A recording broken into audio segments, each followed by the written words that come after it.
Assalamualaikum warahmatullahi wabarakatuh. Apa kabar anak-anak? Kesempatan ini kita akan belajar tentang sistem pernapasan dan ekskresi pada tubuh manusia. Marilah kita belajar. Setelah belajar, Ibu harap kalian dapat menjelaskan struktur dan fungsi sistem pernapasan pada manusia, menyebutkan organ pernapasan, menyebutkan 4 organ ekskresi, menjelaskan fungsi organ ekskresi, dan menjelaskan proses terbentuknya urin.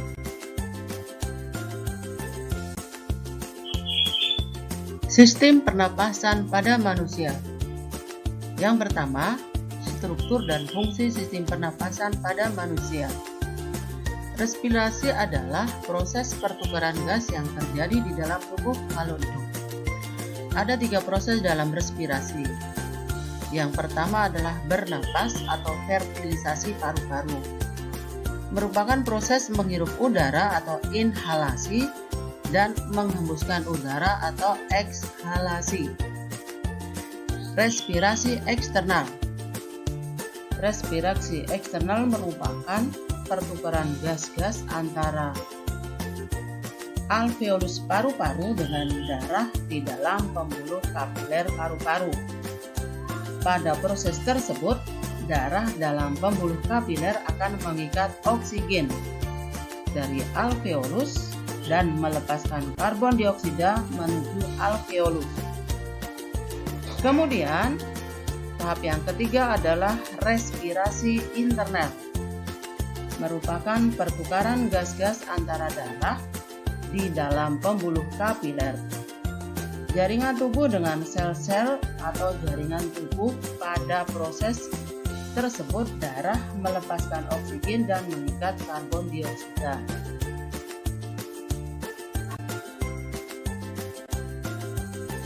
Organ sistem pernapasan manusia. Secara struktural, sistem pernapasan manusia tersusun atas 2 bagian utama.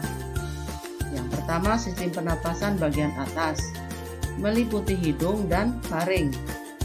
Yang kedua, sistem pernapasan bagian bawah, meliputi laring, trakea, bronkus, dan paru-paru.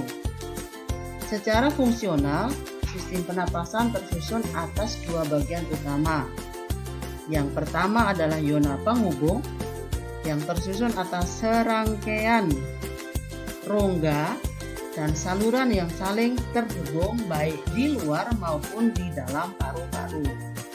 Bagian penghubung meliputi hidung, faring, laring, trakea, bronkus, dan bronkiolus. Jadi, fungsi dari bagian penghubung yaitu menyaring, menghangatkan, dan melembabkan udara, serta menyalurkan udara menuju paru-paru. Kemudian yang kedua adalah zona respirasi, tersusun atas jaringan yang terdapat dalam paru-paru yang berperan dalam pertukaran gas yaitu alveolus. Sistem pernafasan pada manusia. Manusia dan mamalia bernapas melalui mulut, hidung, tenggorokan, bronkus, dan paru-paru. Oksigen memasuki sistem pernapasan melalui mulut dan hidung, lalu melewati tenggorokan dan bronkus yang berupa tabung menuju paru-paru. Di dalam paru-paru, oksigen dan karbon dioksida bertukar posisi. Oksigen diserap ke dalam darah dan melanjutkan proses respirasi untuk menghasilkan energi. Volume pernapasan. Volume udara yang digunakan dalam proses pernapasan ada beberapa macam. Sebagai berikut ya. Yang pertama adalah volume tidal, yaitu volume udara yang keluar masuk paru-paru saat tubuh melakukan inspirasi atau ekspirasi.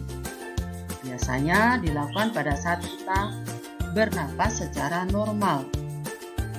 Volume yang masuk dalam paru-paru kurang lebih sekitar 500 ml oksigen.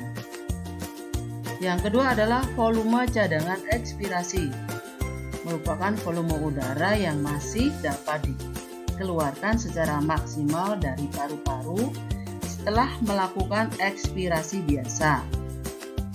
Volume cadangan ekspirasi sekitar 1.500 ml.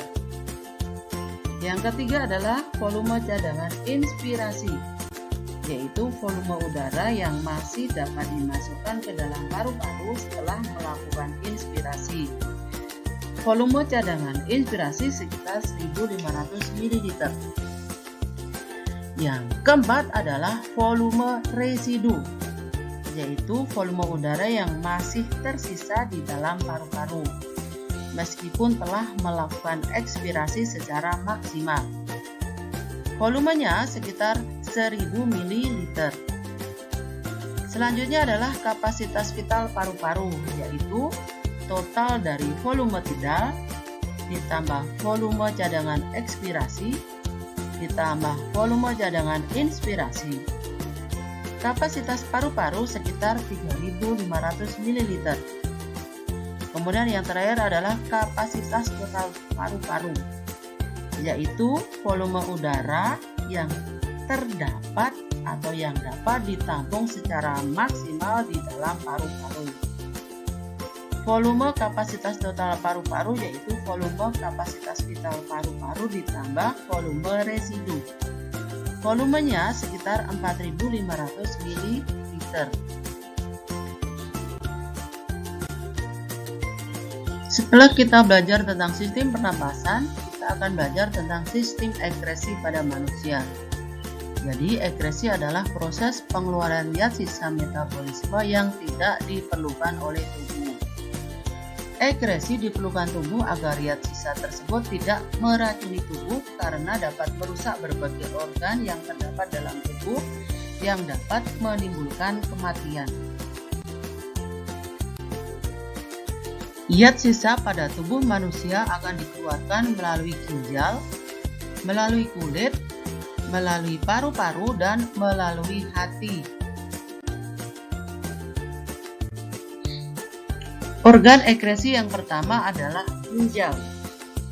Jadi, fungsi dari ginjal adalah menyaring darah yang mengandung zat sisa metabolisme dari sel ke seluruh tubuh. Ginjal terletak di kanan dan kiri tulang pinggang, yaitu di rongga perut pada dinding tubuh bagian belakang. Ginjal sebelah kiri letaknya lebih tinggi daripada ginjal sebelah kanan. Ginjal memiliki bentuk seperti biji kacang merah. Ginjal berwarna merah karena banyak darah yang masuk ke dalam ginjal. Darah akan masuk ke dalam ginjal melalui pembuluh arteri besar dan akan keluar dari ginjal melalui pembuluh vena besar. Apabila sebuah ginjal dipotong, melintang ya, motongnya perhatikan gambar di samping, maka akan terdapat 3 lapisan pada ginjal. Bagian luar disebut cortex renalis atau kulit ginjal. Di bawahnya terdapat medula spinalis atau medula renalis, dan di bagian dalam terdapat rongga yang disebut dengan rongga ginjal atau pelvis renalis. Jadi ginjal tersusun atas lebih kurang 1 juta alat penyaring yang disebut dengan nefron.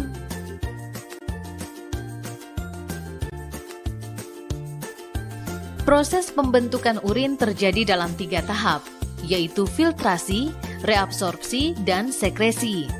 Cairan yang akan disaring oleh nefron dibawa oleh darah ke glomerulus. Setiap hari ada sebanyak 180 liter air yang disaring oleh glomerulus. Ini berarti bahwa cairan dalam tubuh kita disaring sampai 30 kali dalam sehari. Setiap saat, darah kotor melewati ginjal dan keluar menjadi darah bersih. Darah yang telah memasuki ginjal akan datang kembali untuk disaring setelah beberapa jam. Kapiler glomerulus sangat mudah dilewati oleh molekul air dan larutan kecil. Tekanan darah di dalam ginjal tinggi sehingga air menuju ke glomerulus.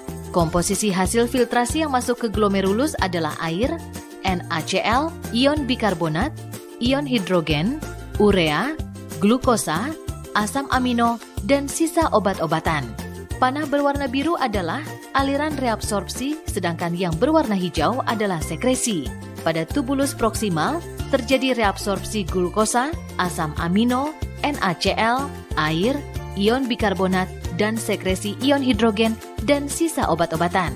Kemudian, aliran urin menurun mengikuti pembuluh dan sampai di lengkung Henle, di mana terjadi reabsorpsi air dan NaCl. Reabsorpsi NaCl, air, ion bikarbonat dan sekresi ion kalium dan ion hidrogen terjadi di tubulus contortus distal. Tubulus distal berakhir di saluran pengumpul. Saluran pengumpul melakukan reabsorpsi jika tubuh kekurangan cairan dan mineral. Hasil reabsorpsi dan filtrasi inilah yang akan dikumpulkan menjadi urin.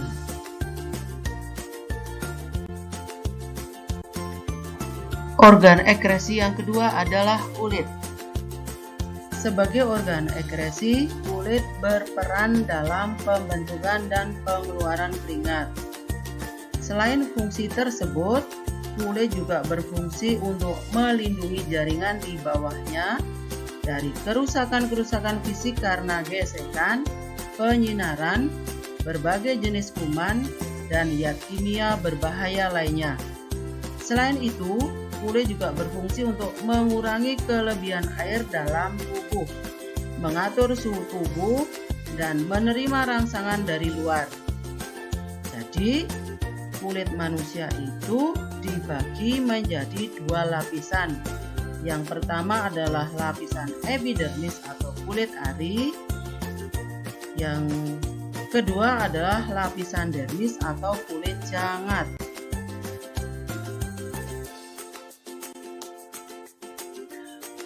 Organ ekresi yang ketiga adalah hati. Berdasarkan fungsinya, hati termasuk alat ekresi.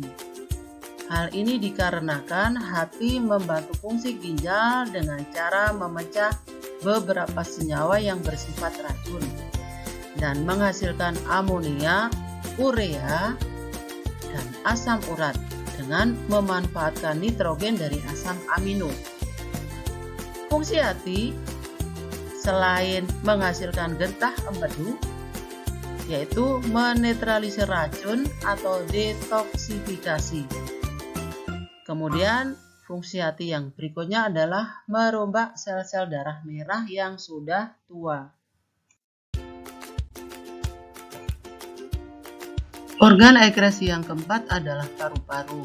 Dalam sistem ekresi, paru-paru berfungsi untuk mengeluarkan karbon dioksida atau CO2 dan uap air atau H2O. Karbon dioksida dan uap air ini lalu dilepaskan dan dikeluarkan paru-paru melalui hidung. Gangguan pada sistem pernapasan dan ekresi manusia. Yang pertama, gangguan pada sistem pernapasan manusia. Gangguan tersebut adalah asma, pneumonia, tuberkulosis atau TBC, faringitis, laringitis, influenza, dan kanker paru-paru. Gangguan pada sistem ekresi manusia terdiri dari nefritis, batu ginjal, albuminuria, hematuria, diabetes insipidus, kanker ginjal, jerawat, dan biang keringat. Untuk lebih jelasnya, pada buku paket kalian ya silakan dibuka, dibaca bagaimana cara menanggulangi gangguan-gangguan pada sistem pernapasan dan sistem ekresi. Anak-anak, kalian telah belajar tentang sistem pernapasan dan sistem ekresi pada manusia. Sebelum Ibu akhiri, jawablah soal-soal yang telah Ibu buat. Ada 4 soal. Soal nomor 1 dan 2 merupakan soal yang mempunyai nilai keterampilan. Soal nomor 3 dan 4 merupakan soal yang mempunyai nilai unsur soal pengetahuan. Jadi tolong dikerjakan ya. Baiklah, Ibu akhiri. Assalamualaikum warahmatullahi wabarakatuh. Tetap sehat dan semangat ya.